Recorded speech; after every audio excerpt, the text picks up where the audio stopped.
आं दिनै फिन नोंथांमोननिसिम मोनसे गोनां टपिक लानानै फैदों, जाय टपिकनि जोहै नोंथाङा रन्जन दैमारिनि या माब्रै जोबथेसालियाव थाखो आरो रन्जन दैमारिखौ जों माबादि मान होदों बर' माहारिया आरो रन्जन दैमारिनि थाखाय जों मा मावनांगौ हाबाफारि दं बेखौ लानानै फेसबुक थामहिनबा ससियेल मिडियायाव बिथां राजकुमार बसुमतारिया गावनि रेबगनाव बिथाङा लिरदोंमोन।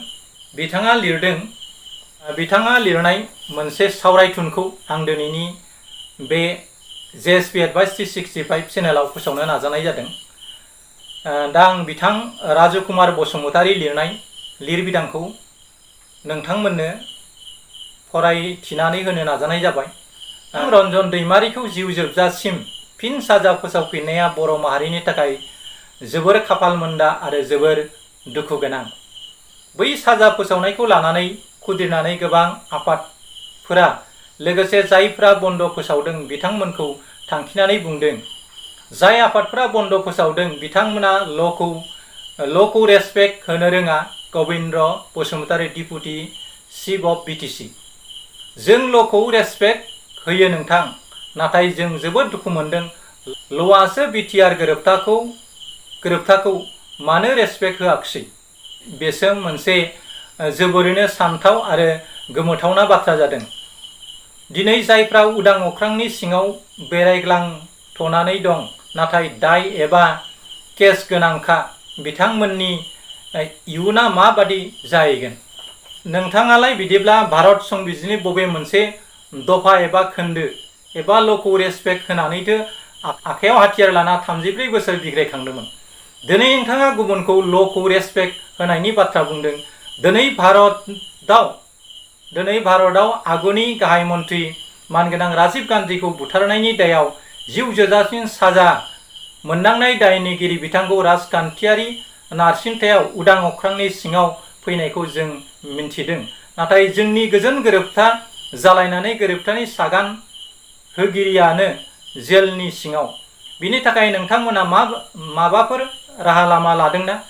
नोंथाङालाय दान मोनस्निसो सिगाङावलाय माथो बिथांखौ जेलनिफ्राय बहननांगौआ नखरनिसो बिबान होननानै उल्था बुंबाय थादोंमोनलाय।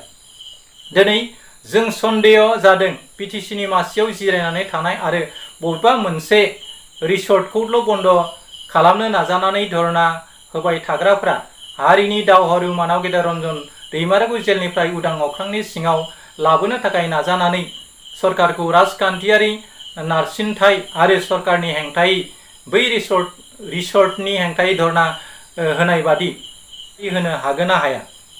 मानोना सरकारनि हेंथायै माहारियारि आफादफ्रा दाखालि साननैसो बिजों मिडियाखौ थामहिनबा बर' बिजोंखौ लानानै सरकारा लानाय पलिसिनि हेंथायै गसंथेनानै जेरैबादि हुमखि होदोंमोन राजा लामायाव सोमावसारनो, दिनै सरकारा गावनि थांखियाव स्टेन्ड थादों।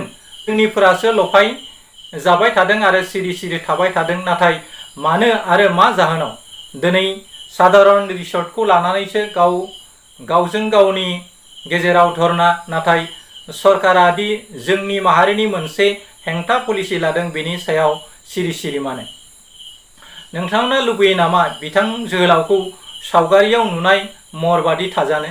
दिनै लुबैयाखैब्ला BTC सरकारा बिथांखौ उदां अख्रांनि सिङाव लाबोनो मा पलिसि लादों?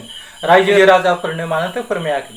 बोरो रन्जन दैमारिखौ उदां अख्रांनि सिङाव लाबोनांगौआ आंनि बिबान आरो बिथांखौ जेलनिफ्राय बहननानै लाबोनायनि थाखाय हाजासे खामानि मावगासिनो दं होननानै बुंबाय थानाय नेताफ्रा मा मावदों दिनै? ना गिनाय दं आसाम सरकारनि फारसे? लोगोसे बिथांखौ जेलनिफ्राय लाबोयोब्ला नोंथांमोना राजखान्थियारि जेंना जागोन नङा होमब्ला?